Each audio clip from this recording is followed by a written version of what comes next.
Good morning, my APAC Warriors. It's another installment of the Summer Showdown Qualifiers.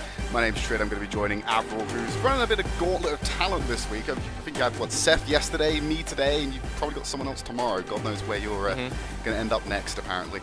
Also, good evening to the APACers on the right time zone. The right time zone, Okay. The local time zone. A lot of EU viewers, I imagine. It's your crew, Trid, so good morning to those fellas. But we are in for a good day, I hope. A triple header here. Guangzhou Charge, Seoul Dynasty. Seoul, who are looking indomitable right now. You can see the regular season record of 12-3. It's the best in the region currently. And so far, none of those losses have come from this particular stage. So in Summer Showdown, they've been flawless. Guangzhou Charge 2-12. They just received their second ever win so far, and it came in Summer Showdown. So they got a win versus LA Valiant in Kickoff Clash. I believe that was on the first day of matches total. And now, just recently, I think it was even yesterday, the Guangzhou Charge, sorry, not yesterday, last week, it was Guangzhou Charge versus LA Valiant. So again, they beat the only team they can beat, apparently. Seems like the only team that they can beat so far, but maybe that can change. Well, hopefully it can change, but they have got a tall order going against the Seoul, as you can look at the overall season standings there. Seoul currently on top via points. I think they have, if we added like a maps played or a matches played column there, you'd probably explain why they're ahead of the Shanghai Dragons. I think that Dragons need to play catch up. They're going to be playing later today, so that will give them a chance to catch up on points, provided that the Seoul Dynasty don't run away and continue their obscene map win streak that they're on at the moment. Yeah, Shanghai got 2 matches still to play this weekend. They have Philadelphia, then Chengdu, so there is plenty of chance for them to even up the score lines. Points, it'll be a bit hard to catch up on because, well, Seoul have all the bonus points from winning Kickoff Clash, and Seoul and Shanghai both made mid-season, so they both get a point from that.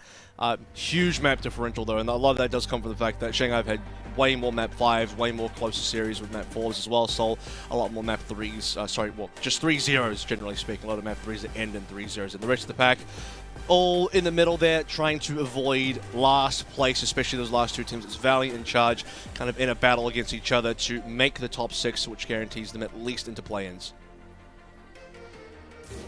Yeah, they will be trying to get there to the end of the season, but let's take a look at the Charge roster. No real changes here, no surprises. Jimmy, Choi Se-won, Krong, Xerneas, and Farway in the lineup. Jimmy had an amazing performance last week, made us lose a few vocal cords and shouting at the obscenity they were putting on.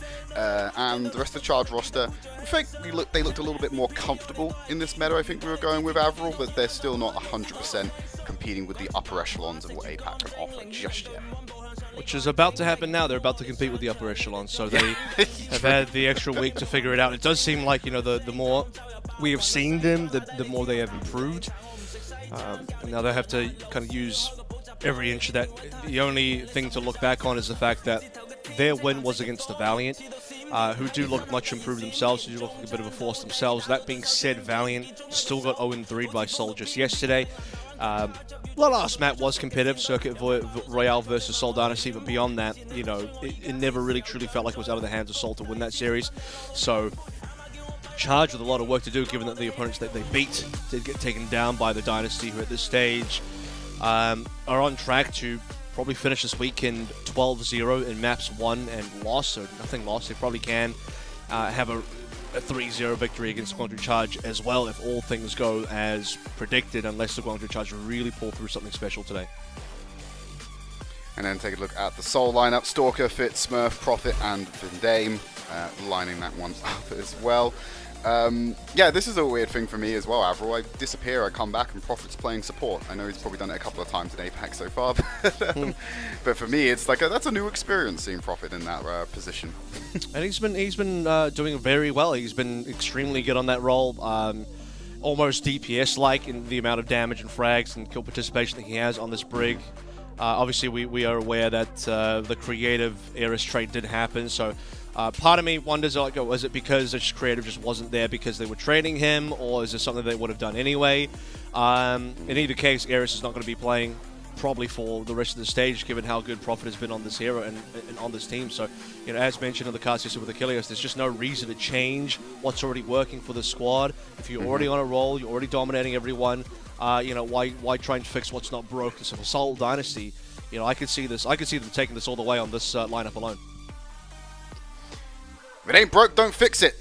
Seems to be the old adage, and it's paying true right now. Busan, our first map in this series. We're going to kick things off, I think. I have a cheeky little sneak preview. Looks like we're going to kick things off on Mecca Base today, Avril. Sometimes it does lie to you, so we'll see what happens. But oh, I lied to you with downtown. I got the downtown shot first, and I waited a bit, and then it switched over to Mecca. Does do that. But yeah, we've had now Stalker, by the way, 3-time player of the match. Yesterday was his birthday as well, his 19th. And the player of the match didn't even have anything to do with his birthday. He was just that good. So he's been phenomenal so far on the Genji. Do we hand him out? Do we hand him out like that if it's the birthday? Do we just go like, at your birthday, you get player of the match? I don't think we've ever recorded one of those. It'd be hard for everyone's birthday to fall on a match day. Like that would have to be a very specific thing, you know? I'd have to imagine it's quite rare. So, I don't know. Speedily and Stalker both had one. But beyond that, who knows? Let's take a look at what's going to happen out in this neutral. Yep, Mecca Base. Like you mentioned here. Just going to keep themselves going. Million around the pillar. Stalker goes for a nice cut through, but does get cut down. That's Krong and Jimmy drawing the first kills of the fight, and that's Charge win the neutral. Charge coming out big time on that first neutral. Like you sort of mentioned there, Jimmy with the first blood.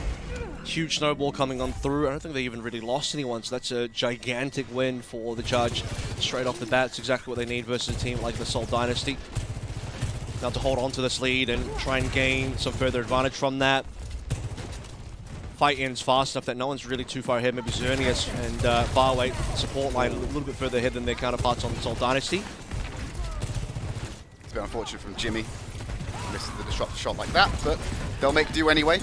Smurf under a lot of focus right now, keeping around about the 50% HP mark. Krong getting returned as Stalker's just dashing around with these shurikens.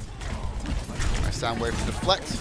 It's pretty stagnated for now, but Krong under the cosh again. They need some healing desperately. It's not to be found as Smurf hits him with the Carnage. And this is the Dynasty counter-attack. They're looking for Faraway as the next target. Easily done with a snipe on the railgun. Turns the attention to Jimmy, and that is Seoul with the retake. And it's probably going to happen just under 50%. All right, and just before any ultimates come through as well. So we talked about Xerneas so far away, but Xerneas will go down at about 97, 96 maybe % there as well. And Krong could hold on to his own life and versus Smurf and Seoul Dynasty. That will be the first cookie that crumbles. Now we're into the situation where ultimates do become a major factor. Stalker's already onto Blade. This is going to get exchanged from that sound barrier as mentioned previously. No hold of the opening choke there, so Seoul will let Auto Charge exit. Downfall. Stalker pulls out the blade. Vindame's already found Faraway. Choicy One gets the beat from Xerneas to keep him alive. Now it's their counter-attack. They cut through 2 immediately! Choicy One with the third to show Stalker how it's done. And that should be sealing the fight for the Charge as they will flip it back in their favor. Yeah, they just used everything there. You know, 3 ultimates burned by the Charge, but it's effective. Stalker pulled the blade first, couldn't quite find the kills. And then the extra sound barrier still online for Vindame. Did not end up getting used in that last fight. We'll have Valley in the next one as far as Rampages are concerned and being able to counter those. But Seoul Dynasty, they initially let the Charge out of spawn. Some things will happen here. It's the overclock from Fitz looking for Valley. As Faraway using the rally as well, very proactively. Taking that 1, 2. They're on the attack, pushing Dynasty back into the spawn room. They're getting into that final fight territory now, just picking up a few stagger kills at the end, but nothing that the Dynasty can't push up against. They've got time for one good fight, one good offensive left in this round. Just rally as well, as that's all that Charge needed for that. And I say that let the Seoul Dynasty quote-unquote out of spawn through the choke, but not everyone made it, I don't think. A lot of damage straight away. Look at that! Oh, Rampage fighting for counter, only finds 3! Xerneas going to get dropped down. Oh, Smurf finding the second. Stalker's there to clean up Choice A1. Jimmy will try and stag this out to the 99%. They're going to be able to hit that threshold. Dynasty come out swinging, get the flip. Yeah, Guangzhou Charge. Pretty large hit from Krong on the Rampage, and a lot of damage done to Seoul Dynasty as well as they're rotating through. I think Fitz was a minimal HP, but Sound Barrier saving the lives of everybody on the team, and that's a Sound Barrier difference. However, Vindame, I think that's the first Sound Barrier that he's held on to since the end of the second fight, so it's been a while for the Seoul Dynasty to bank that one up. And obviously they give up a lot of cap percentage and losing fights to get to a position to be able to use that, and now we get to a neutral where some ultimates are about to come online, and Seoul still have to hold out for like 30% here. Waiting for Blade. Waiting for more, waiting for a rally. This could be a tempo rally play as well. Yeah, use it on cooldown. Prophet's got it available. No, they got the advantage. They're going to be running into Zernius' keep. I think they're going to try and save that for the blade, potentially. Prophet pops the rally. Here's the go button for the Dynasty. Tag comes out. There's the blade. The answer is immediately there from Zernius to bring the sound barrier, but Stalker still finds Jimmy. Vindane's going to cut through far away, and this is it. The Seoul Dynasty going to lock themselves over to that final point, I imagine. And this time, they chase down Shot From, who didn't make it out, so it's going to be a very late death, a huge stagger kill. A 4v5 now for all the Guangzhou Charge. They want to make it back in, but I don't think they can even touch the timing of the Seoul Dynasty's last fight victory. Pretty pristine in terms of finding the right rally timing. They actually held on to just the ultimate for a little while longer. They didn't want to press the issue. They were waiting for, I guess, a sort of timing where maybe they could win a fight. There'd be 10% remaining, less than 10% remaining. I think the extra stagger onto Krong was immense, but even if they didn't stagger Krong, if Krong died straight away and came back, he'd have to come back on a Doom or a Ball or something, and even then I don't know if they would actually be able to touch. So just the Seoul Dynasty winning a very critical fight at the right time. Choice of one, I think, died on 90% blade. So just a 10% off from where Stalker was, who did end up managing to use that blade. And the sound barrier blocked out a lot of the damage. When the sound barrier is gone, Seoul Dynasty in position to win. Very patient from the Dynasty if they was a conscious decision to wait out that percentage. As we now move on to downtown. Once again, neutral fight right in the center. No real surprises here. They're just going to play around the terrain until they find that opening entry. Choice A1 going pretty low. Taking that damage. Shout comes out just to sustain everyone. Backline. Fit's been taken out just from the back, and the carnage from the front. There's nowhere to go as they'll answer back onto Zernius. Now one apiece, losing the Ashe for the Lucio. Without that, Jimmy's pretty vulnerable at the back here. There's no one to get this away, and Stalker will cut them through. I think it's actually Deflect, or maybe a Shuriken that ended up getting that one, but they'll rotate round for the point. Dynasty get the first cap. And Stalker on an interesting place there. Needed to get that kill to get the reset. And Fitz back onto the Sojourn now. So started on the Ashe. It was a prime target. You'll notice that Seoul weren't exactly sort of abusing this kind of high ground that Choice One was on now. You had Fitz playing on the ramp towards the point. They got caught out by multiple members there and collapsed upon. So easy pickings. Don't want that to happen again. Jimmy isolating themselves, goes back. Fitz gets a nice snipe on the Choice A1. That's Genji down on the side of the charge. Jimmy, they want to remove the second damage to the Stalker. Taking a lot of pain just on the entry there. Well, in the carnage, Krong's been found. Jimmy eventually goes down, and it's another methodical fight for the Seoul. It's a slow fight as well, which means, you know, more time is burnt off the clock and going to charge. It gets even slower than that. Further kills coming through. That's going to be a stagnant. The Choi might even be more as they head towards the spawn. Seoul want to be careful not to overcommit. But just a 3 will be fine. 3 kills with the last one extremely staggered out. It's going to be over 50% by the time going to charge even come in for a fight. They do at least have the rally to work with, matched by Prophet on the other end, but it is Stalker that stands alone on the blade. Just getting into the final third of the map. Very controlled from the Seoul Dynasty so far. Imagining probably get away not burning the whole ultimate cash on this one, but there's the rally. Blade comes in as well. Slash through onto Krong, who's taking the brunt of this aggression. There's the beat from Zernius and the rally as well. That's double support ultimate from the charge. Just to stay alive in this fight, Vindane will get the beat out as well. No one's died yet until Fitz finds Krong's, despite committing the double support ultimates. Doesn't look like they're able to find anything here. Dynasty will stay in control, and they have the overclock and the rampage ready to go into this final fight. This is not looking good for the charge. No, they don't have really too much to work with here. I mean, they're just too far away from the two ults that they do need. Choice will probably get this blade. Jimmy with running a sniper on a Stalker to at least give the Guangzhou Charge a chance. They have to win this 5v4 now with what they have. I suspect that Fitz and Smurf will still use in a 4v5 situation. They have the confidence. Yeah, that's the overclock. Find the shots. There's the blade from Choi. Will take down Fitz, so that's going to cut down their options. Oh, multi-man slice from Choice A1. Damage spread across the board there, converting the second kills. Jimmy will pick up the scraps. The charge needed that one as they start their campaign to climb for the 100 on downtown.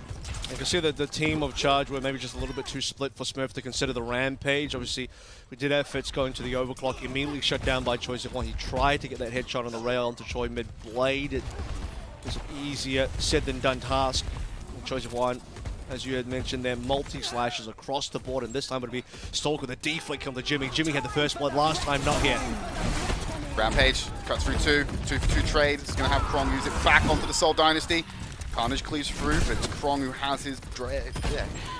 Krong who ends up going down there, and Stalker will destroy far away. Rotation round to the point, 99% cap, overtime in effect. So you can see Krong changing over to the Hammond just to potentially help the team get back to the fight. Thankfully, you have Xerneas there for the touch to trigger out the overtime, but they need to keep presence on this point. I don't have the damage output though, unless Jimmy can hit a shot here. They seem to be collapsed upon and covered. Jimmy's escape has been cut off as well. That's going to be probably it. 5 versus 4. Choi in trouble as well. Choi dies here. It is definitely over. They just whack the damage output. They're losing support now as well. Yeah, far away's been capped on the backside. Definitely a numbers advantage on the point here. Krong can try and linger, but he gets off the point for just a little bit too long. Not even going to call that a C9, because there's no way that Charge were going to be able to secure that and get the flip at that point in the game. The Seoul Dynasty take Busan. A little bit of back and forth on Mecca Base, but still 2-0 at the end of the day. Didn't even get to go to Sanctuary. Seoul Dynasty with a huge recovery after a bit of a poor start. They did lose the initial neutral on also the fact that they lost neutral on downtown here. I was going to say midtown, but that's a different map downtown for Busan. As Seoul Dynasty had to come back really strong on that secondary neutral, did so, and then held on admirably as all the ultimates started to come online. Chase Warren had a couple moments of magic here, as did Jimmy for the first picks, but it wasn't enough to get Guangzhou Charge any further distance. Can't take us to a third round, can't get us a map win. Seoul Dynasty, their perfect record in Summer Showdown continues. We're going to go to a quick break. When we come back, we'll see if they can keep the streak going to move on to a hybrid map.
Welcome back to the Summer Showdown qualifiers. The Seoul Dynasty have pulled ahead in their series against the Guangzhou Charge. A very controlled finish from them on downtown to close out Busan. We're looking ahead to our next map, and you know how it goes. We're heading over to a hybrid map, and Seoul Dynasty continuing their map win streak right now in the APAC region. And looking at how things are going against the Charge, it seems pretty good that they're going to protect that throughout the rest of this series, Avril. And a gigantic franchise record win streak as well. We mentioned that yesterday when they played up against the LA Valiant, who hadn't beaten them since 2018, and now versus the Guangzhou Charge.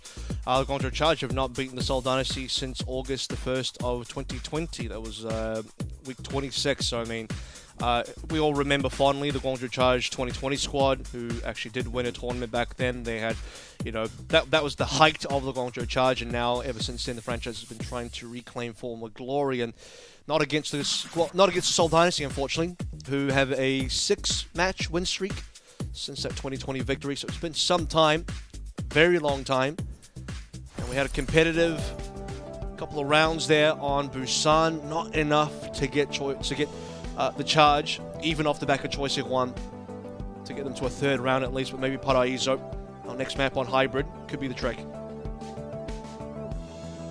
Lovely selection of grilled meats we're seeing. You'll probably catch a shot of that when we come back. Avril, what are you saying? Is Korean barbecue better than Brazilian barbecue? Or what's going on here? Thoughts on barbecue? You're an Aussie. I haven't had Brazilian barbecue. Is it much Brazilian different? Barbecue. What do we got on board here? Looking like some lamb or something? Drumsticks? Yeah, those look like lamb shanks. Okay. I can see the bone. Nice. There. I mean, that's pretty good. I think Brazilians, obviously it's a different flavor profile to Korean, because it's a completely different continent and culture, cuisine. But what Brazilian barbecue, you can basically, in most places in the Western areas anyway, you just have like a puck, and you leave it green. They just keep bringing meat over and just slicing it for you until you turn the puck red. Wow. So you don't even have to talk to them if you don't want to. It's pure hedonism. It's great. Food, you can eat food without even talking. Yeah, I know, right? As your daily dose of food facts by Trid. He's the chef among us. And on this particular map as well, we've seen some echo on either attack or defense. Widowmaker, just to get the opening shots through. Here's Stalker's just thinking about a whole bunch of different heroes. To be fair, he doesn't lose any old charge for any of this anymore, so just spamming out, taking shots. Eventually goes towards the Genji. Fitz on the Tracer is actually something we saw them do last time. And Fitz's entire job here will be to rotate towards the point, to the backside, be as annoying as possible.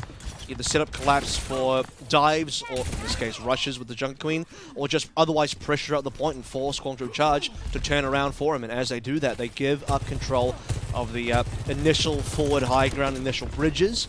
Seoul Dynasty have already taken that, and they'll move through now. Going to put that disruptor shot just on the corner, knowing they want to keep the high ground move around. They're going to fight through the damage.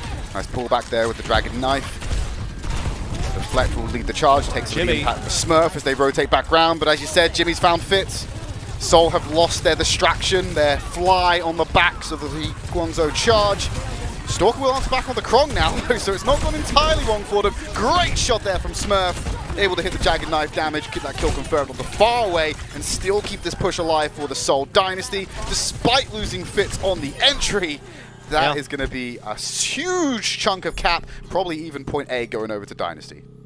Absolutely. I mean, there's not going to be any respawners coming in time, so the cap has been found. The only other time, well, the last time that we have seen Seoul play this map, the first time they ever played this map was in week 1 of APAC versus Chengdu Hunters. They actually full held A and then capped out A in fairly quick order as well off the back of that Tracer play. So Fitz will now have the Pulse Bomb. This time we'll get to see the Seoul Dynasty play a little bit more of this map as they get past A, push through the streets now and eventually into Lucio's little club on the end. And the Pulse connects beautifully. Yeah, Farway's been found already. And you can see the immediate retreat coming in from the Charge. They don't want to lose members here, but Fitz is on the hunt for Krong. He does manage to back off far enough to get the safety, but Stalker's not had enough yet, taking out Jimmy on the exit as well. So some staggered kills coming in for the Charge. Delays a coordinated response from them. Starting to take this greenhouse area as well as Charge just wait for respawners. Charge will reclaim some of this lost space as soon as possible. Payload is slowly moving up. Payload hasn't reached the final corner yet, is incoming now. And as that sort of happens, Charge 2 technically have this high ground. They have the Blade as well. They should probably go for this. Yeah, Blade's going to be answered in response. That's one support ultimate dropped, 2 dropped for both teams. The Stalker's still trying to find a connection here to get a kill. Not going to work. Yeah, he's going to cut through, but Choicy One's found Profit. Need to be using the rally to sustain the rest of the charge. Krong and Xerneas having the anti-heal, but they will sustain through it. So far, the only player to drop is Profit. And oh, Smurf's going to go down as well. The charge counter-attack coming out strong here. Stalker does get a deflect kill onto Krong, but ultimately it's Jimmy who's going to have the last laugh. And finally, the charge has stopped the onslaught of the Dynasty. And this is where Fitz will swap back to Sojin as well. I think the value of the Tracer diminishes as you get past A. A very tailored strategy for taking A, but once you get towards B, you actually probably do want to be on the Sojin instead. We saw it from Jimmy's POV, we saw it from Jimmy on the kill feed as well. The ability to pop off via the overclock, just a rail in general, get the first pick value. That will now be in the hands of the Seoul Dynasty. Extra rampage committed, could have been money. Oh my goodness. This fight will definitely go the way of charge now. Seoul Dynasty back out. Yeah, understandably so. You just lost Fitz to a knife kill, unfortunately. So, burn through more of the time bank, sitting at about 240 right now. Charge, they're going to be able to run through the Dynasty if they stack up here. They've got the Rampage available for Krong if they need it. Yeah, it's a tight alleyway as well, and I think if you've got the Seoul Dynasty, you kind of have to read the fact that the Rampage is available, so spacing becomes important. You can't have everyone just stacked up in the same lane. It is one big lane going towards the payload itself, where Smurf is stuck down there, but not everyone has to be. See the Stalker, Genji just playing extremities of the roof instead. Charge also happy to be patient here, as Seoul Dynasty are the ones losing time. Krong's going around, so they're waiting for a tackle. This would be perfect. It's Dynasty walk into this. They're just walking straight into the Rampage. Oh, Krong's going to go for it. But I think the deflect actually knocked Krong back, or at least delayed something there. Because that should have been definitely more than Smurf getting hit by that one. Yeah, more than Smurf for sure. Looked like it was going to be everybody, but Profit and Vindam a little bit too sharp there. Might have been Vindam, not too sure who exactly got that. In either case, I'll be able to punish in hand. Payload now moving once more. Charge, they kind of have to just go for this one, regardless if they have 5 or not. You do see that Krong's around the corner, so just waiting for the final moments to go for the touch. Don't get there. Just on the peripherals. Blade for Stalker if they need it. Choicy One can answer back as well. Choi pulls the Blade. Stalker goes for the backline himself. Cuts through Xerneas, but there's a beat that's dropped out from Vindane to sustain the rest of the Dynasty. This is another one fight for them. Fitz is just safe back here, taking a few pop shots. Oh! Cheeky little flick onto Jimmy. And that's the final section of the map for the Seoul Dynasty. 2:38 remaining as well, so not a huge amount of time. Probably just enough to get it finished. And finish or not, this is already a lot of distance that Charge will perhaps find difficult to get. Now playing against the Seoul Dynasty at the end of the day. Proper rally available to try and take us through here. We'll see if he tries to milk this one a little bit and burn it slowly, given that they have a long way to push through C. Very similar to Dorado C in many ways as well. Got a high ground control in the middle that they will be fighting for. It's just tucking around in the corner, taking a few pop shots. Xerneas drops him low. Yeah, it wasn't a headshot, unfortunately. I don't believe it was anyway. It's enough to make them pause for thought. Smurf's about to get their Rampage online. You've got Profit to rally. There could be a big offensive coming up from the Dynasty if they want to try and brute force their way through this little choke. Tags into Choi. Retreat to get some healing. Give them so much space to the Dynasty right now. Maybe again, hard to find the Rampage. You need the charge to stack together. And this is the most stacked they've been so far. But the Smurf go for this one. He's thinking about it. He wants at least 2 or 3, I think. It's low HP members. I think, yeah, the payload is actually on the precipice of finishing. So as Charge have to come in, Smurf's going to go. Oh, that's cheeky! Pulls Krong with the jagged knife off the platform straight into his Rampage. Smurf then follows up on the far way. That's it. Dynasty, they should be able to get the cap here. They got just over 1 minute in the time back. Xerneas can't find the touch there. Yeah, love what Smurf did there. Pulled Krong off the high ground, made him vulnerable to the Rampage, and just ran straight through him, guaranteeing that the rest of the team could clean him up with the anti-heal. And you have a one attempt push as well for the Seoul Dynasty. They never got reset there, and that's kind of usually the difficulty, right? You get reset on C and you lose all momentum. Defenders have great positioning, and you probably don't end up capping. And let's take a look at the situation. So it was Vindame. I was thinking it was either Vindame or Profit, and just boobs Krong straight into the wall. Oh. Still managed to clip Smurf, so it's something, but won't be enough to actually get any value. Otherwise, yeah, like that was looking like a spicy Rampage coming through. Yeah, you saw the lineup, and and Krong and the rest of the charge.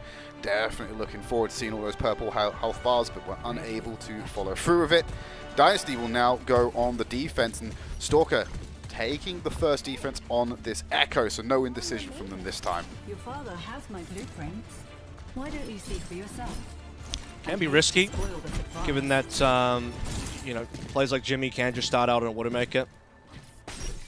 And even the Sojin has quite a bit to play through to shut down Stalker, so Stalker's going to have to abuse the opening sight lines and geometry effectively. This is also a team that really needs to hold these opening 2 bridges. If they lose this area and have to fall back to the actual point itself, Stalker's not going to have very much room to work with anymore, so very important that Seoul Dynasty don't lose this opening set of bridges to hold on.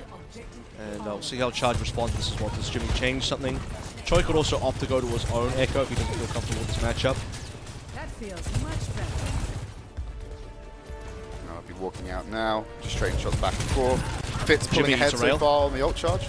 I think that, yeah, he's eating Fitz's rail right now just because pulls ahead massively in the ultimate charge. Smurf 50% HP. He's pushed back. There's the hunt with the, ooh, focusing beam. Nearly finds Choi. Yeah, it's a good disengage tool, so the shouts, a lot of resources there just to keep Choi up and not lose a member so early into that fight. Just being pushed back there on the exit. Jimmy gets found with the sticky mines. Still goes point blank range. Weird, Zernius, not sure if that's what they want to do. Yep, just going to pick up these kills here. We're all looking at Stalker, but it's Fitz who's fragging up the board right now. Profit running through. That's it. First defense in favor of Dynasty. And I don't think anyone in Dynasty died there either, so nope. Completely flawless in terms of keeping everyone up. Stalker not under a huge amount of pressure there. With Jimmy missing his initial rail, Stalker had full confidence just to go full send his abilities. 2 volleys of stickies perfectly accurate there as well. Just a left flick from Xerneas. I don't know if that was maybe some assistance given by Fitz as well, but in any case, Xerneas just sniped down from long range, regardless of who got that. And it's the second time Xerneas has tried to challenge Stalker in the sky and paid for it a little bit. Imagining it's going to be a repeating theme, but needs a little bit of support around his team to actually make it work. So I think the 1v1 goes very one-sided towards Stalker if he has all the cooldowns up. Just trying to boop some people down. Just getting ends punished. up being the one to take most of the damage there, but trying to boop Seoul Dynasty off the high ground, which I think is, you know, something that does need to happen, or they have to get Seoul Dynasty off the high ground in some case. Charge is going to get cleaned up here because, well, the 5v4 advantage, but just given how hard it is to fight this area. This is why typically you do see teams just hold here. Instead, you don't have a lot of teams default to holding on the point. This opening bridge is so incredibly defensive favored. So much so that I'm pretty sure they're going to have to add more pathways to help attackers here because it is brutal to try and get past this area than that. I mean, just look at the geometry. There's so much cover available. Oh, Choi getting a deflect onto Fitz. That's a good opening for the charge. It's one way to get rid of the retreat back to the point. Yeah, exactly. You can just bust through it. Ultimates are there for Salvo is the problem. Yeah. Charge just get their ultimates now, so they can probably still fight this one. Look for the Queen duplicate. I'm just going to assassinate Jimmy. Not even having to use the duplicate so far. 2-for-1 trade. They're still getting respawns back. Blade comes out from Choi. They cut through. That's it. Stalker's gone. He just only dies. going to be Fitz left. Yeah, he just immediately gets taken out. Wow, he didn't actually go for. He had ample time. We saw it from his POV. He had ample time to go for a duplicate. They needed to hold space. Stalker really not too sure what happened there. I don't think you really want to be playing Echo past A anyway, so he'd probably... The preferable pick would actually be go back to Genji for B and C, but he's stuck on this Echo now, which, again, the ultimate would have been really useful on that A defense. They still hold on to 4. It's really kind of extreme for Seoul Dynasty to lose A point in that fashion, where 4 ultimates did not get burnt, and they kind of just ended up getting picked off one by one. Choice is going to throw shurikens in a straight line, just through them. Good emergence from Dynasty to flush them away. Xerneas gets sniped out of the sky by Fitz. Dynasty not happy about losing that point A, and they're going to retake it anyway. Doesn't give him anything, but... Oh, man, that's actually a knife connection long range. That's a disgustingly downtown jagged blade connections, and that's... Jimmy cleaned up as the spawn camp will be successfully set up. This is going to be costly for the charge, costing in time, costing in ultimates perhaps as well. Xerneas costing again. in the first blood there. Xerneas is getting picked off so early in all of these fights, Avril. If it's not Stalker, it's Fitz hitting a railgun shot. Fitz has just got Fitz the is too accuracy. So does Jimmy, apparently. Well, we knew this from last week, that Jimmy can hit these shots when he's given the time in the breathing room. There's a safety of the spawn room to be able to hit them. And Stalker's still staying on the Echo, though. Like, they've not had an opportunity to go for the duplication. Once they get a good fight going. Costly if it happens again. Yes. Should be happening shortly. This will have to be at less than 2 minutes remaining now. So I want to make sure they have at least 2 fight attempts here. So I want to break up B into this opening favela laneway, streetway kind of fight. They actually don't want the payload to get past this next corner. So ideally they take a fight around this corner on this rooftop. Assuming that Stalker's going to look for the duplication on Krong, try and get a second Junkie Queen out here. Oh, Jimmy! Can't be going that low. Needs to pay attention. Slow it down a bit. Might only get one fight just because of the time bank at this rate, Avril. A lot of it's been burnt through. Choi's going to cut through the defenses, get to the back line. There's duplication onto the Junkie Queen as we expected. Jagged Blade and a pullback. Damage being output, but they're not fast enough as Jimmy gets taken out by Fitz. It's a 4v5. Now a pullback again onto Krong. Carnage cuts through. The sustain is there. Rampage at the end, but it's more for a celebration as Choi loses the opportunity to be healed. Just dies naturally to the dot. Tracking on the side there as well. I'd love to see that. The beam on the Xerneas as he flies by. It's interesting to see as well. It's when you lose a duplicate form, but the bleed damage is still going through. It doesn't register as your kill anymore. Jimmy's response to that is going to be changing over towards the Ashe, as you don't want to be giving up Choi's Blade at this stage with only 37 seconds remaining, so Jimmy's going to call it upon himself to deal with this.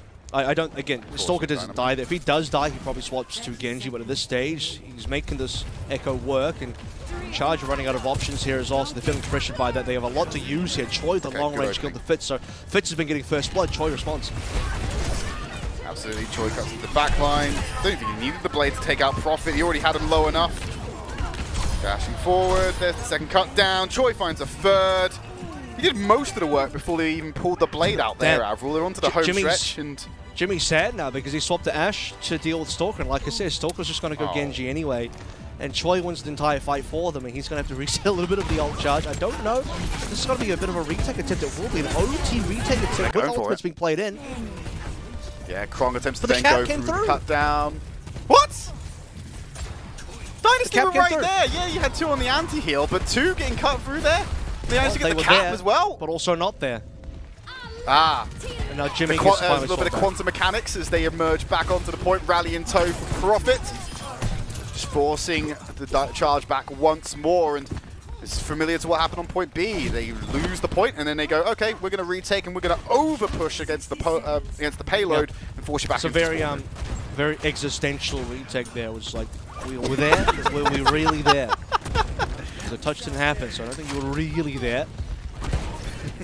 It's the 1 minute now. Smurf's got the early ultimate. Jimmy, I think, just wants to hold on to this charge for the Bob. As we're dropping down to 30 again for the Soldier.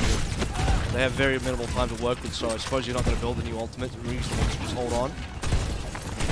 Seoul, they're not in any sort of rush here. They're happy to just bleed the timer down. They're definitely not in rush right now as Far Away gets dropped by Fitz.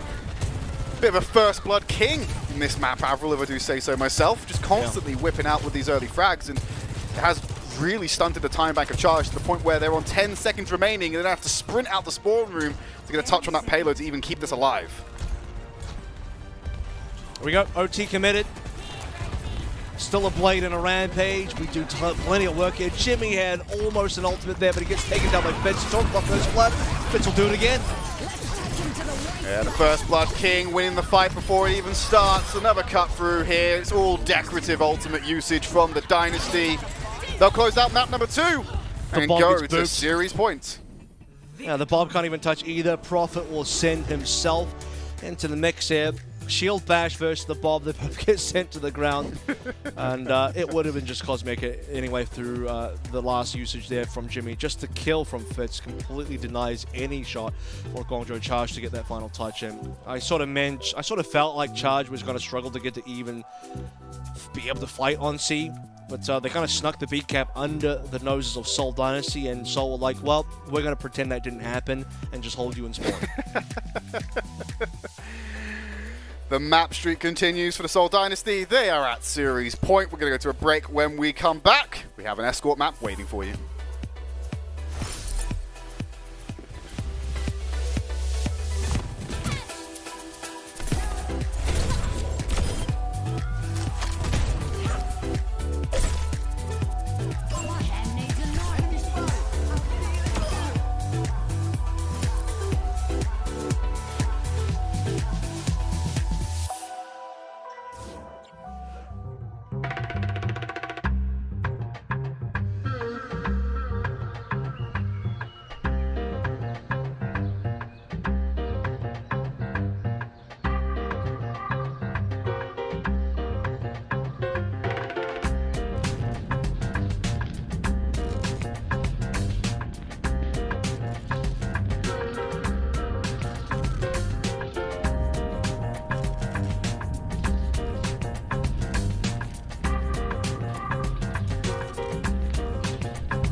Match point for the Seoul Dynasty after they took Paraiso, and it's now going to be moving on to our final map of the series. Well, potentially final map, just the way things are going. I'm assuming that's going to be the case, unfortunately, Avril.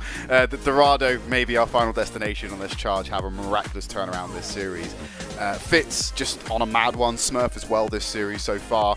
It's hard for the charge to well, stay alive even before the fights begin at this rate. It's 11 in a row now for the Seoul Dynasty, looking to make it 12 if possible. And then they'll go into next weekend with a still flawless record at 12-0. I don't know if that can continue further forward, given that the Shanghai Seoul game is ever awaiting at the end of the qualification stage, and that will be the one where Seoul Dynasty probably do end up dropping a map. In fact, they have played Chengdu, so they've got They have played Yes. Spark as well. So they haven't got a lot more competition left, actually. So really it is just down to Shanghai now to put a stop to the Seoul Dynasty. Unless the Guangzhou Charge can sneak a map away now, as map number 3 in the series, Dorado on Escort, is incoming. And every now and then we see like small moments, sort of small glimpses of hope there for the Guangzhou Charge. Jimmy had a couple of decent first bloods himself there, not as many as Fitz, who has been so far, in my opinion, dominating this game. Choice of one had that nice deflect kill onto Fitz to get them A. So a couple of small things here or there that have worked out in favor of the Charge to slowly put them in position to at least compete. But overall, I think we all understood that this is the number 7 team in standings versus the number 1 team in standings. Really, it's not that out of the, really it's not that surprising that this is the result so far, given that Charge kind of barely beat the Valiant, and then Valiant got kind of destroyed by the Seoul Dynasty, except for map number 3 on Circuit Royale, so maybe that a little bit of that luck does come through. So map number 3 for Valiant versus Seoul is pretty reasonable. Charge, they can do that themselves as well. Yeah, it is, as you said, the first and the last place team in the region. If you want to do a little bit of results-based analysis, I can tell you this is going kind of expected, but like you said, there have been some moments of brilliance from the Charge that have kind of eked through in a little bit and provided some silver linings to, well, at the moment it's been a dark cloud for a Charge fan. But they're going to be able to come back out here onto the defense. No real surprises in their lineup selection as they get ready for the Seoul Dynasty to go on the offensive themselves. And I can imagine that we're going to see Charge probably try and take control of that rooftop like they did in their match last week against the Valiant. They ended up being able to get the win out of. We'll see if it continues or not. So really just a lot of choice of one being as annoying as you can on the rooftop. Yes. So we start out onto the yellow, which is pretty expected. Opening TP play coming through from Seoul Dynasty. Doesn't look like to be interrupted. Xerneas will try. Xerneas. And Farway gets, right. that might have been a boop actually. I think Prophet perhaps went off the map. There has to be. There's no way that Farway just immediately deletes him like Xerneas? Oh, Xerneas getting some revenge. He did not like how map number 2 went. And this is a sense of vitality coming out from the Charge right now as they send Dynasty packing back into the spawn room until Choi gets caught. Gotta be careful with those because Seoul's spawn room is right there. They can get the reinforcements in straight away, and they will. Fits onto the Ash as well. And this is now Seoul Dynasty reclaiming space. It only takes 1 kill. A single person from Charge going down nullifies that defense in a big way, and the fight is not ended just yet. The damage still being layered on towards Krong, and the rest slow heals coming on through it, and it is resulting in Seoul Dynasty getting some decent alone time on the payload. Through the archway we go, and the Fountain is next. Jimmy very safely at the back of this fight. First destructive shot through. Oh, nice Jimmy. snipe there onto Stalker.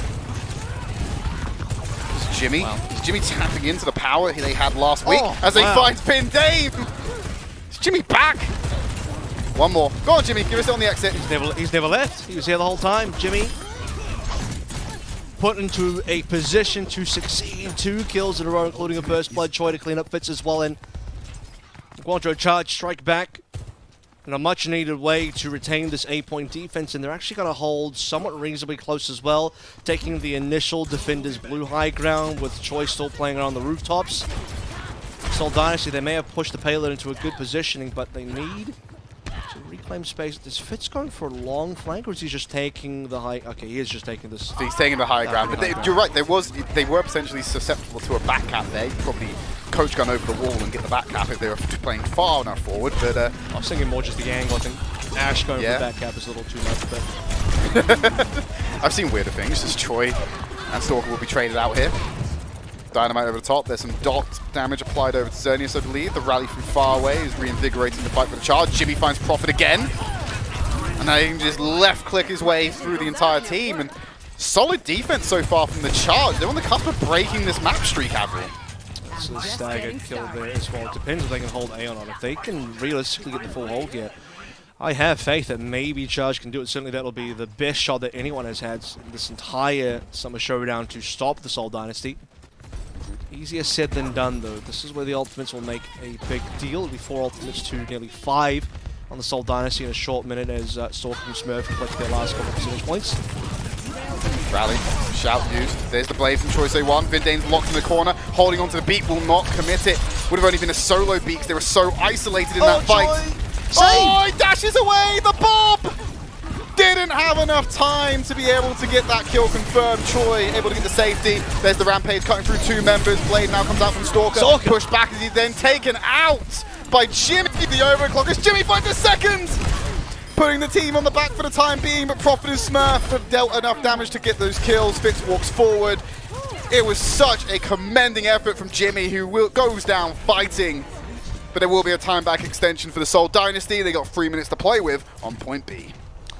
Wow, that was very competitive on A, but still ends up going the way of the Seoul Dynasty. A couple of ultimates being shut down there. Stalker loses the blade, but Smurf and the rest of the sports will hold on strong. Rampage finding value, and Charge losing too many members. It is not the easiest map for the Seoul Dynasty so far. Again, they did struggle in Circuit Royale versus Valiant as well. Maybe it is just the escorts have been going great for the Seoul Dynasty, given that this has historically been one of their better maps. If you remember in Mid-Season Madness and Kickoff Clash, this would have been Seoul Dynasty's very best map, but different composition, different meta back then. Krong left out to dry, so far forward compared to the rest of the team. Yeah, doesn't quite have the same level of support when you're playing so far on the front line. Nice deflection there to find Faraway. Pushing him back to the spawn room, and there's long range. Stalker. Yeah, just getting these snipes. I mean, you saw him kind of putting down the long-range shurikens versus Zernies on the wall as well, but still get this kill at the end, which significantly slows down Charge's ability to get a retake here. They're going to have to wait until, I think, the final moments as the payload enters the final area of B. It can come out from the higher ground there, which is nice. Take those. Carnage through Smurf. Dragon Blade fullback. Krong taking a lot of damage right now. Dead. Cut off from the team, and there's the blade to seal the deal. Double knifing coming in for Krong. Esu Brute. They will now have Vindane following up on his kills and pushed all the way back to the spawn room again. Wow. This is a Seoul classic at the moment.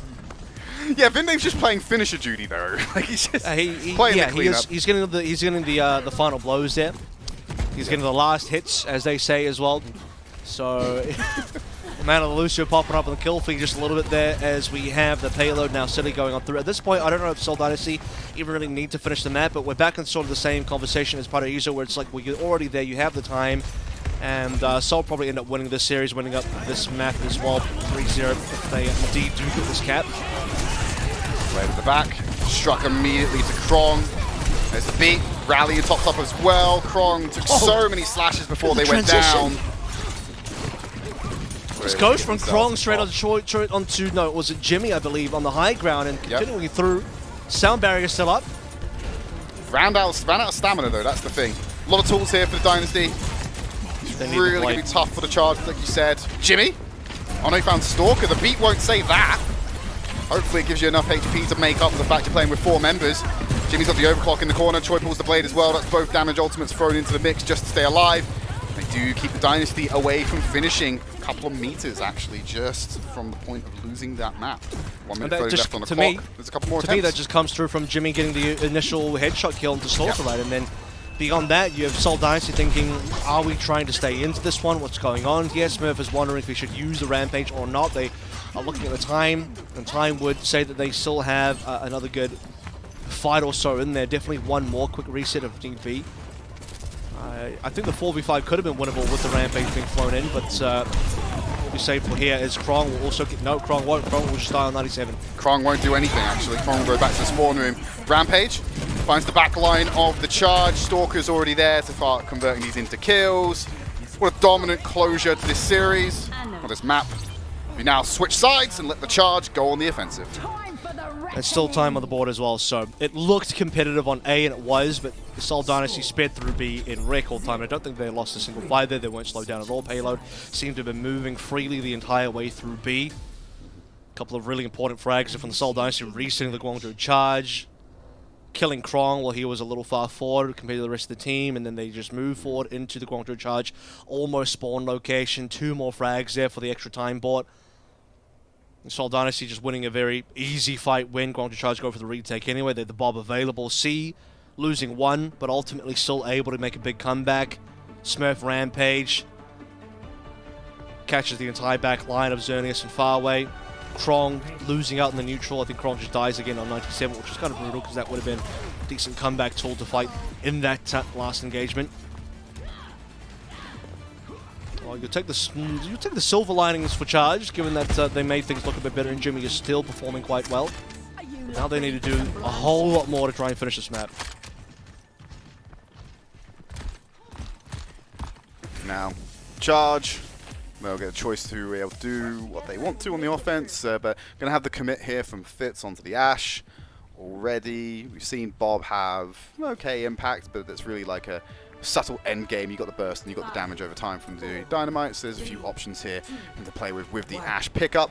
No sneaky openers from the Charge. They're going to play the comp they intend to move forward with and get this payload in motion. Now, there's only 2 more kills from the Seoul Dynasty compared to the Guangzhou Charge in terms of final blows, but like 11 more, and there's 1 more actually, so now it's 21 to 20. But about 11 more eliminations for the Seoul Dynasty as a collective unit, so everyone's getting a lot more involved in kill participation for each kill, given that they're only now 1 final blow apart. So that's a little fun bit of comparison there between the 2 teams so far. Damage also fairly equal, so the teams aren't heavily outperforming in terms of, I think, the damage output, but there's definitely a lot of team play there that's working much in the favor of the Seoul Dynasty that's been putting them far ahead in the series. See if they can put group effort in to get these kills once more. Shout being used just as a sustain. Smurf playing around the terrain right now.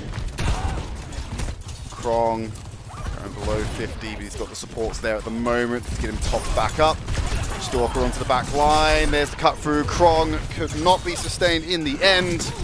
And that Xerneas been picked up as well with the Dynasty come back on the counter. It was really cool from the Dynasty to just see 1 pick go down right at the open, and they disappeared. They just completely removed themselves from the screens before anyone could get any follow-up kills, any staggers. Yeah. So it's a stark contrast to what we see against the Charge. It's kind of what I'm saying, right? Charge aren't struggling to get kills. In fact, they've had plenty of first bloods themselves. I still think the Seoul Dynasty have obviously had more. But Charge, they're no strangers to being able to give themselves a 5v4. It's just hard to capitalize those moments because Seoul is so fast on the disengage, you can't really chase them. You will be able to get plenty of free payload push, but as Seoul start to stabilize on these fights, the payload moves backwards, they can make up for that lost distance, they can make up for the distance gained by the Guangzhou Charge. And now the ultimate's about to come online, supports are very close. Look at the Seoul supports there, Prophet and Vindane. Where's the beat for Vindane, like you said? Just touched over the line. Choicey one, using the speed to get to the back. There's the blade. Beat has to come out from Vindane here. Comes in, finds all members, tops them up. Choi gets disengaged, and there's Vindane with the melee to finish it off. Keeping the rest of his team alive, both with the defense and the offense. Jimmy finds a sneaky kill, ends Lucio's Reign of Terror. Stalker commits the blade to a 1 fight. Gets that beat out of Xerneas, meaning that he will only have the rally to come back at them with in this next engagement. Yep. Jimmy might be able to get the overclock online, but Fitz snipes him on the exit. You saw the sound barrier response to the Stalker Blade, right? You already had the Guangzhou Charge kind of escaping there, disengaging. So the idea is, all right, we will trade Blade for sound barrier here. It's a 1-for-1 ultimate exchange. For the Guangzhou Charge, the other end of that deal is that they're supposed to get everyone else alive and not get stagged, but then Jimmy just dies, so they kind of don't end up getting that extra piece that they should have had. Really sloppy there for Jimmy in the Charge, unfortunately. It's just going to be more lost time in a situation where you're at risk of being full held. All that time does matter. This ends Tick up. There's the overclock, but there's no HP really to play dangerously. Gets topped up, slides forward. Very aggressive from Jimmy, and it's punished by Vindane. Bob's going to come out. Active. I know, he's just able to just slaughter these damage dealers when it comes down to it. Choicey one using the deflect to get the kill onto Fitz. There's Smurf and Prophet following up. Closure coming in for the Dynasty. 30 seconds remaining. And they're going to have to try and do this on the back of Krong's rampage. What's crazy so far is I can tell you right now, at this exact point in the map, the member with the highest amount of final blows of the server is actually Vindame on 9. Matched by Jimmy on 9 as well. But Vindame's got more than Stalker and Fitz currently, which is wild. He did get that clean up on C going forward, I remember that, but still, Vindame's been fragging out even beyond that. Jimmy, Hail Mary play on the Widowmaker. You can find a pick. Could go really well for the Charge, but Outside of that pick potential is not going to be there. Krong Smurf was just so much better. going to cut through, only find one. Stoic found Choi. It's a 3-for-1 trade on the Rampage as Fitz will then remove Krong's head. This is the Dynasty putting the charge to bed, continuing the map streak and keeping themselves firmly in first place of the East region for the Summer Showdown. It seems like they're untouchable at this rate. It seems like nobody's going to be able to do anything against the Seoul Dynasty up until we maybe get towards that final Shanghai Dragons game. And before that, there is still Philly Fusion to get through, but we'll have to take a look at Philly Fusion's strength and capability, as they do have a match today as well. But for the Seoul Dynasty, they clean up week 2 flawlessly. The charge can do no damage towards them. We had some moments that looked okay, some moments that looked reasonably close to Rado A on the defense for the Guangzhou charge. Could have been the win condition, but slipped through their fingers, much like Circuit Royale slipped through the fingers of the LA Valiant, and that's just because Seoul Dynasty, even when it gets close, their team can just be that much more difficult to get to the finish line. That last 100-meter dash versus the Seoul Dynasty is the most difficult. And Seoul, at this stage, looking like number one. Look like number one team in my eyes. Yeah, fantastic performance from them. I think a lot of different win conditions coming out here for Seoul Dynasty throughout the series. I think in map number 2, it's definitely the First Blood King that was Fitz winning the fights before they even started. This time around, you had Vindame incredibly active, as you kept calling out, when it came around to Dorado. But ultimately, we can only crown one player of the match, and we've already mentioned him once already. I think it's going to be Fitz, mainly off the back of the round 2 performance that we saw on Paraiso. But, of course, he's been playing fantastically so far with all these ridiculous snipes on the people like Choi Se-1, and Xerneas in particular has really felt Fitz's presence this series. Yeah, all across the board, map 2. And we're starting to see in the replays here as well some great moments on map 1. He also comes through with the Tracer on that second map, and you remember this stick as well. We didn't get to see the POV at the time, but here we get in the replay. The Fitz dive bomb with the pulse bomb that allows the Seoul Dynasty to be able to get that B push started. And then just multiple moments across the map on 3 heroes, notably. Well, mostly just the one here, but a reasonable amount of Ash and just a tiny smattering of Tracer on the side. Call that one garnish in the industry, as Fitz, number 1. I love that pose. Why does Fitz look traumatized? That's the last look you see before he kills you.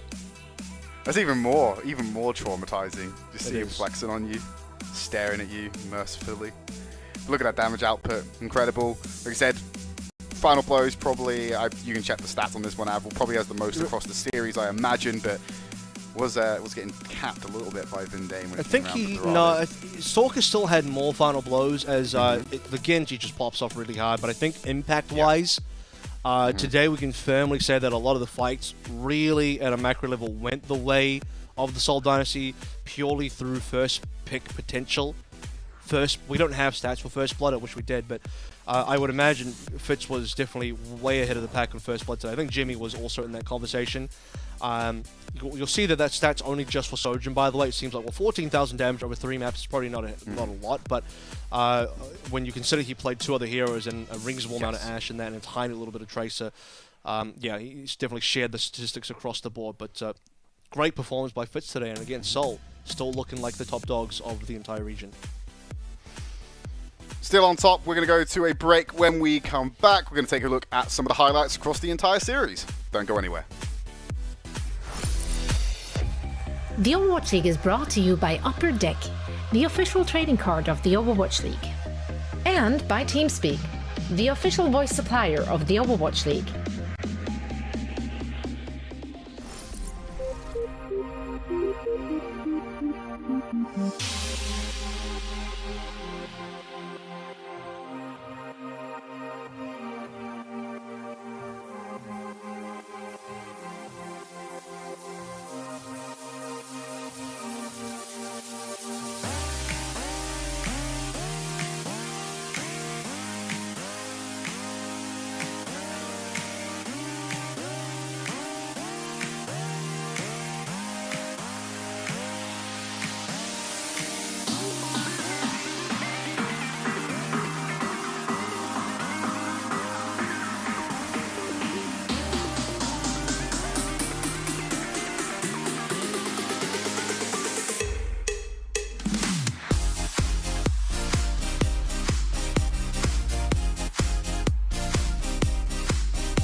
For all the Spark and Valiant fans who are tuning in, and Tazon Day, of course, who are just jumping in, ready for the next series, going to have to wait a little bit longer as we get you up to speed of what you just missed. Taking a look at some of the highlights from our first series of the day, Charge versus the Seoul Dynasty, to which the Seoul Dynasty won 3-0, and of course continued their map win streak.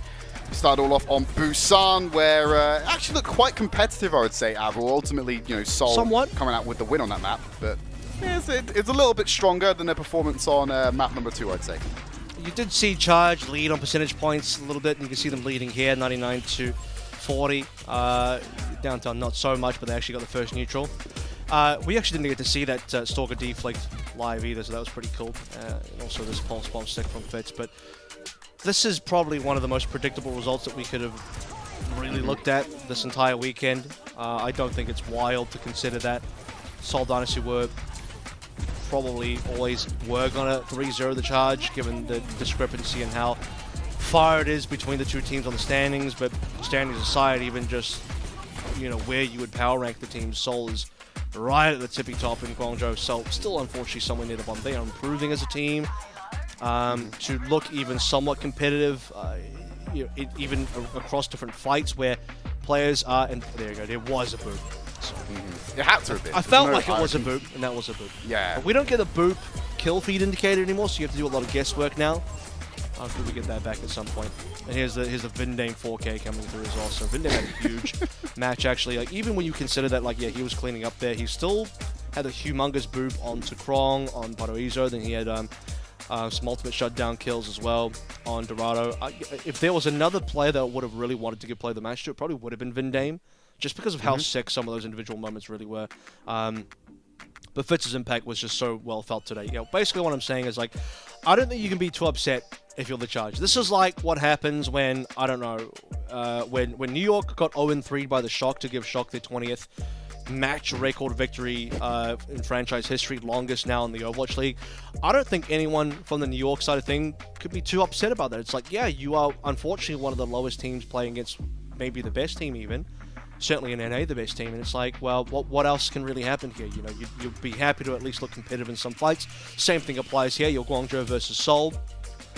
Not much you can expect out of that, sadly. Seoul are just too good for everybody, except maybe Shanghai, who they will be playing up against as the final game in the Summer Showdown qualifiers. So, we'll still have to kind of wait for that one, but I'm sure it'll be worth the wait. Yeah, I don't necessarily think it was planned that way. It's just a happy little coincidence, I think, just the way the schedule works out. But yeah, that's going to close things off. We still have 2 more games today, Avril. We're going to be having Spark versus Valiant next after this break.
Welcome back to the Summer Showdown qualifiers. We're jumping into our second series of the day. It is the Spark going up against the Valiant. And if you're tuning in for the first time, Seoul Dynasty give you an update on the score. 3-0 against the Charge, and their win streak is protected as of now. Looking ahead to the series though, Valiant went up against the Seoul Dynasty yesterday and had a bit of difficulty in that matchup. No doubt Spark would be a more balanced opponent to go against, albeit not without some difficulty. You see the match record there is on 9-6 over the course of the season. Interestingly enough, half of those losses have come in from this stage alone. In Summer Showdown, we've already seen Spark drop down 0-3. They have not won a single series yet. They've won only a single map, so the map record in this stage is, I believe, 1-9.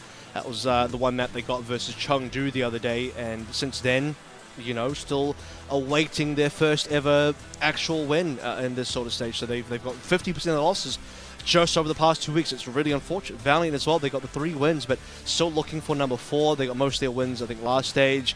On a bit of a loss streak again, sadly. 2 map 5s in a row, I believe, then a really unfortunate 0-3 loss versus Seoul. But again, that's Seoul. It is what it is. Yeah, and you probably got to look towards Spark's strength of schedule with who they've been playing up against. I know they went up against the Spark earlier in the season, earlier this stage, I believe, as well, which, as we know, is quite a difficult situation to deal with, as we've seen a couple of times now. Let's pull up that Spark roster, see who's starting in the lineup today. Can't imagine there will be any surprises in the starting lineup. Shy, Alfie, Bernard, Irony, and Super Rich. I don't know what happened with Bernard the other day, because we didn't get to see, other day just being yesterday actually, we didn't see Bernard play against the Chengdu Hunters. Guangzhou was actually in, he was okay, at least to start with, but I think Bernard has been the starting tank for the Spark this entire year. We've only really ever seen Guangzhou come in for specific Winston-favored maps, like the Gibraltars, or the Dorados even, but for the most part, this would be what I consider to be the Spark's primary starting lineup. Shy, Alfie, Burner, Irony, and Super Rich, right? These are the 5 guys you want to see. And I ain't talking about the burger chain. As a Spark here, I was going to say, I was going to go there as well. They're not overpriced, are they? Maybe just Shy. I don't know. I couldn't tell you. They did offload Liga recently, so they did cut some costs. But Hangzhou Spark are known to have larger rosters, but still, with a larger roster, you should be able to find your starting 5 as your main squad, your A team, and this is the A team.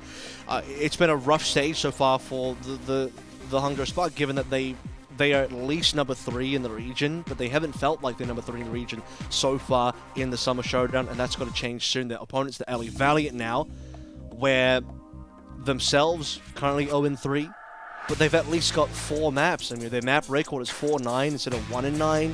As I mentioned, the LA Valiant have gone to map 5 twice now, but unfortunately lost that map 5 twice in a row as well. Map 5 versus Philly. Map 5 versus the Charge. Couldn't get a win there. I think one of those at least should have been a win for them, but I digress. You either get the win or you don't, and then they obviously couldn't get anything done versus Seoul. We're going to be seeing the same 5 members on board for the Valiant as well. The Dia Queen, most importantly, is the crown jewel piece. Definitely been an incredible standout performance from Dia on this one. I mean, we just spoke about a lot about the accuracy and the pre-firing, if you will, on some of these abilities. Has been fantastic from Dia. But yes, the usual 5-man lineup from the Valiant as they'll go and contest against the Spark. I have a feeling if the Valiant win this series, Avril, it will be on map number 5. That's my assessment going into this one. This, to me, is a stage-defining win or loss, because we had a little bit of chat earlier where I kind of mentioned that to make it to the Summer Showdown, to get top 4 and make the tournament, I think you need a minimum record of 3-3. If you don't get 3-3, you probably don't make it to the tournament, unless multiple teams get 2-4, in which case you get a tiebreaker, and the team that has the best record within the 2 and 4s will make it in. But assuming we're not going to get tiebreakers, probably looking at 3-3 is the safest bet. Both teams currently at 0-3, which means the team that loses cannot get 3-3 anymore, which is the final pathway, in my opinion, at least safely to qualification. So given that pathway, you do have to win this. This is a must-win game for Valiant or Spark to make the top 4 and reach the Summer Showdown. For Spark, it'll be their 3rd tournament in a row. For Valiant, it would be their 1st. So I know it means a lot to the Valiant, because after this, they have to try and stay alive, heads above water against the Charge, to make it into the play-ins to even reach playoffs. And for a team like Valiant, if they don't do that, then they won't have made any events so far this year. They'll be eventless, which they won't be the only team being eventless, but it will be a bit of a sad case for them. Yeah, I'm just looking at just double checking who the Spark have had to play against so far. Bear in mind, okay, so you talked about 3-3 being the golden number. They've played against currently the 2 leading teams at the moment. They've got their Dynasty match. They've had their Dragons match up. Those are the 2 expected outcomes for them to lose. And then they also lost against the Hunters, as you said the other day. If you look basically on where we think the teams stand from a power level point of view, they've actually got the easier latter half. So these next 3 matches for the Spark, these in theory could all be the wins for them. Which means no more excuses for the Spark. Really, it just means no more excuses for the Spark. Exactly. We even saw from Reinforce on Watchpoint as well. It's just like, okay, well, you know, they lost to the 3 best teams, so that means Spark is number 4. If you're number 4, you still make the tournament. That's the line that's being towed currently. Custer's back in the Valiant. Is that the copium line? I know. Speaking of Custer back in the Valiant, here's a fun fact for you. The last time the Valiant actually beat the Hangzhou Spark was when Custer was still playing. It was back in 2019 in July. So it's been that long since the Valiant have actually ever beaten the Spark. Since then, Spark has won 4 times in a row. So Custer's still holding on to glory days of that one. But yeah. Who knows? Look, I think it's not out of the question for Valiant to win this one. I don't think this is one of those like, oh, you're playing against Seoul, bad luck, I guess. Very winnable on both sides. It's blue versus pink. Everyone playing the same things as expected. Very important game, as mentioned. See the lineup here. Easy Han just spraying through to the back line. Dia, the pressure. Oh, needs some assistance from the rest of the team here. Retreating back, giving up so much space over to the Spark right now. Couldn't find a connection there from the Shy. The shot will go through, and it's enough to take out Dia. First kill going the way of Spark. Now need to capitalize it into the map capture, but there's an answer back onto Shy, so it is 4v4, but you're missing your tank at the moment. Not the position to be in. Alpha Yi goes to pick up Sarshin. This is not the start the Valiant wanted, but there's still a long way to go. Again, map percentage, very sneaky of them from Lengsa, but ultimately they have to give that over to the Spark to get the first count. Lengsa's got to be careful not to die there, actually makes it out alive, and that would have been really risky, because if Lengsa does die, then all that good work to delay the capture would be for naught, as Valiant would not be able to regroup properly. But here we go, all 5 up. Becky staying competitive on all charge despite losing that initial fight. Just rushing in, super Shy taking damage. Yeah, there's the emergence we were looking for, very fast. Shy gets topped up, was the focus initially. Great shot there, Ivan, he takes out Lengsa, this traded Lucio, so stabilized it all, but Alpha Yi will cut down Easy Harm. Becky follows up as well. Just needs Daya and Sarshin to disappear. Sarshin staying alive a little bit longer than they need to necessarily, but it's not the end of the world. Not a huge stagger, 30% in climbing for the Spark. I really thought Lengsa had the boop onto Hangzhou Spark to send them to the low ground. That would have split up the Hangzhou Spark incredibly well, and that would be one way for the Valiant to get ahead in the fight, but unfortunately ended up booping the Hangzhou Spark further, deeper towards the Valiant, which is not ideal, but it is how the fight goes, and ends up being caught in the middle of the Hangzhou Spark and gets completely destroyed, but at least the trade will come through on the Super Glitch here. A trade on the rallies, both will be spent. Plays, Alpha Yi Yeah, it's going to be have to follow that up after Becky. Beats traded as well. Lengsa doesn't quite have theirs. Becky's gone down mid-blade. It just leaves Alpha Yi free to pick up that kill on Sarshin. Yeah. Lengsa's going to have that beat advantage going into these final fights that come out of round number 1. Well, the time that you would want the beat was in the previous fight, unfortunately, so it's one of those silver lining situations where it's like, we couldn't use the beat in the fight that we wanted to, but you'll get to use it in the fight afterwards, where Burnout has a Rampage available, a lot faster than Dia for what it's worth, but given that Spark have been winning these fights, it's probably not out of the wildest thing to imagine. For this last fight territory, though, Easy Han versus Shy. Overclock being used by Easy Han first. Alpha Yi's in his face. The beat comes out from Lengsa as expected to answer Bernard's Rampage. The backline with the only 2 of Valiant to find that anti-heal. Missing Easy Han who can get back into the fight. Dia's about to go down as well. They need a support. No damage dealer, no tank. Sarshin's about to follow up as well. And this is Spark. They're going to close out round number 1. 100% to 0. Yeah, I mean, a decent amount of kills being traded. Well, actually, I'm completely lying. There's only 2 kills that LA Valiant got, which means 3 players that died. All Alpha Yi, Burnout, and Irony had 0 deaths. And Becky got the only 2 kills so far for the Valiant, so nobody else in the Valiant got a single frag. Becky's got 2. A bit of an alt charge differential on that map as well. Again, the critical fight for me was, you know, double rally. double Dragon Blade, but only one sound barrier because Lengsa was, what, 10, 15, 20% off? Which, yeah, about 18. Which is just, you know, it's kind of what happens when you're losing. It would be great if he had the ultimate and had kept up, but, you know, when you're losing, you're typically going to be behind, so it's more impressive that the other members were keeping up. Now we move over towards downtown. Again, that was 100-0 on Mecca Base, so hoping for a little bit more out of the Valiant this time. I would like to see Sanctuary today. So hopefully LA Valiant can take us there. Sanctuary's closed. It's nighttime, after hours. Ah! Surely they do night tours though. A lot of places. Probably be beautiful at night. Make extra money if they could. Charge a premium for it. Dia, just on the cusp of going down again. Sustained for now. Becky also needing some assistance right now. Spark have control of the Mega, so that's pretty vital for them to be able to just take out Dia, remove a sustain option for the Valiant. And they're just going to catch the exit frags here as well. Spark taking up his first fight. They will by virtue of that good first count. Yeah, Shy Sec, 2 kills there. Snipe on a Dia, exactly as you want. Valiant is still on the same 2 final blows they had in the previous round, and it's a fresh round now, but I believe they all died in that last fight, so a 5-0 collection as Valiant can't really get too much more done there. And, you know, this time everyone is basically behind an ultimate except for Linkster. Ironically, Linkster is the one that's ahead. But Super Rich down, this is an opportunity. 5 versus 4, Valiant can surely turn this around. Now see them go forward and just charge into the backside. They're trading headshots for the time being, but it's Dia again with the Carnage to find Shy. Becky with the cut through on Burner. And now the flip coming in for the Valley. For the first time, they will see percentage on the board this map. They will. And a little unfortunate, the Sashin does go down there. Shy collects a bit of tax. Slows down the respawn slightly. Both teams should still have the 5v5 at the same time, but does put Sashin down a little bit slower compared to Irony in the rally race. It's Lengsa that will find the first ultimate of the round so far between both teams. Doubtful that this will be a tempo beat. I suspect this will be more likely that a counter Alpha Yi's blade is. You're deep enough now into the round that you are suspecting plays like Alpha Yi should have blades, so... I lost Irony as well on the entry. This is not good for the Spark. 2 fights back to back where they've lost the support on the entry.